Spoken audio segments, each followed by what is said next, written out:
ಈಗ R S S ಬಗ್ಗೆ ಅವರು ಮಾತಾಡಿದ್ರು. ಮುಂದಿನ ಸಲ ಆರ್ ಎಸ್ ಎಸ್ ಬಗ್ಗೆ ನೋಂದಣಿ ಹಿಡ್ಕೊಂಡೇ ಬರಬೇಕು ಅವರು. ಒಂದು ನಿಮಿಷ ಸರಿ. ಆರ್ ಎಸ್ ಎಸ್ ಬಗ್ಗೆ ಆರ್ ಎಸ್ ಎಸ್ಸಿಗೆ ಸುದೀರ್ಘವಾದ ಇತಿಹಾಸ. ಯಾವ ರೀತಿ ಮಹಾತ್ಮ ಗಾಂಧೀಜಿಯವರು ಒಂದು ಹೋರಾಟವನ್ನು ಪ್ರಾರಂಭ ಮಾಡಿದರು, ಸ್ವತಂತ್ರ ಹೋರಾಟ, ಅದೊಂದು ಚಳವಳಿಯಾಗಿ ಸಂಘಟಿತವಾಗಿ ಆಯಿತು. ಕಾಂಗ್ರೆಸ್ಸು ವಿದೇಶಿಯರಿಂದ ಸ್ಥಾಪನೆ ಆಗಿರೋದು, ಆರ್ ಎಸ್ ಎಸ್ಸು ಸ್ವದೇಶಿಯಿಂದ ಸ್ಥಾಪನೆ ಆಗಿರೋದು. ಹೀಗಾಗಿ ಇದಕ್ಕೆಲ್ಲ ಮನ್ನಣೆ ಗಿಂದನೆ ಪ್ರಶ್ನೆಗೆ ಬರೋದು.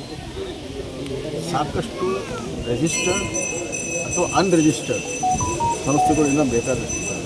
ಈ ದೇಶದಲ್ಲಿ ಎಲ್ಲದಕ್ಕೂ ಅವಕಾಶ ಕಾನೂನಲ್ಲಿ. ಅದು ಎಲ್ಲಕ್ಕಿಂತ ಹೆಚ್ಚಾಗಿ ಆರ್ ಎಸ್ ಎಸ್ ಇವತ್ತು ಜನಸೇವೆಯಲ್ಲಿ ಬಹುತೇಕವಾಗಿ ಇಡೀ ಜಗತ್ತಿನಲ್ಲಿಯೇ ಅತಿ ದೊಡ್ಡ ಸಂಸ್ಥೆ ಮತ್ತು ಜನಸೇವೆಯಲ್ಲಿ ಅತ್ಯಂತ ಶ್ರೇಷ್ಠವಾಗಿರುವಂಥ ಕೆಲಸವನ್ನು ಮಾಡ್ತಾರೆ ಆರ್ ಎಸ್ ಎಸ್. ಹೀಗಾಗಿ ಈ ಥರ ಕಾಲಕ್ಕೆ ಅವುಗಳ ಕೆಲವರೆಲ್ಲ ಈ ಥರ ಪ್ರಶ್ನೆ ಮಾಡ್ತಿರ್ತಾರೆ. ಆದರೆ ಯಾವತ್ತೂ ಜಗ್ಗದೇ ಬರ್ತದೆ. ಜನಸೇವೆಯನ್ನು ಮುಂದುವರೆದುಕೊಂಡು ಆರ್ ಎಸ್ ಎಸ್ ಹೋಗ್ತದೆ. ಅದರ ಮಾರ್ಗದರ್ಶನದಲ್ಲಿಯೇ ನಮ್ಮ ರಾಜಕೀಯ ಫಿಲಾಸಫಿ ಮತ್ತು ರಾಜಕೀಯ ಮೌಲ್ಯಗಳು ಆರ್ ಎಸ್ ಎಸ್ನಿಂದ ನೋಂದಣಿ ಹಿಡ್ಕೊಂಡೇ ಬರಬೇಕು. ನೆಕ್ಸ್ಟ್ ಟೈಮ್ ಬಂದರೆ ಪಥಸಂಚಲನ ಇರಬೇಕು, ಏನೇ ಕಾರ್ಯಕ್ರಮ ನೋಂದಣಿ ಪತ್ರ ತೊಗೊಂಡೇ ಬರಬೇಕು ಅನ್ನೋ ನಾವು ಏನು ಹಿಡ್ಕೊಂಡು ಬರ್ಬೇಕು ಅನ್ನೋದು ನಾವು ಏನು ಎದುರು ನಂಬಿಕೆ ಇಟ್ಟಿದ್ದೀವಿ ಅದರಲ್ಲಿ ಬರ್ತಾ ಇದ್ದೀವಿ.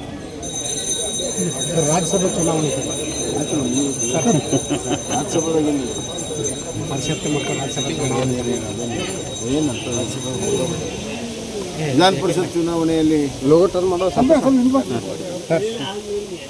ನಮ್ಮ ಎರಡೂ ಪಕ್ಷ, ನಮ್ಮ ಇಬ್ಬರು ಅಭ್ಯರ್ಥಿಗಳು ಜಯ ನಿಶ್ಚಿತ.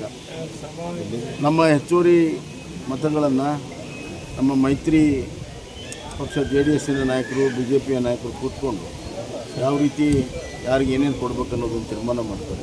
ನಮ್ಗೆ ವಿಶ್ವಾಸ ಇದೆ. ನಮ್ಮ BJPಯ ಎರಡು ಅಭ್ಯರ್ಥಿಗಳು ಮತ್ತು ಮೈತ್ರಿ ಅಭ್ಯರ್ಥಿ ಮೂರನೇ ಅಭ್ಯರ್ಥಿ ಕೂಡ ಗೆಲುವನ್ನು ಸಾಧಿಸ್ತಾರಂತ ವಿಶ್ವಾಸ ನಮ್ಮದು.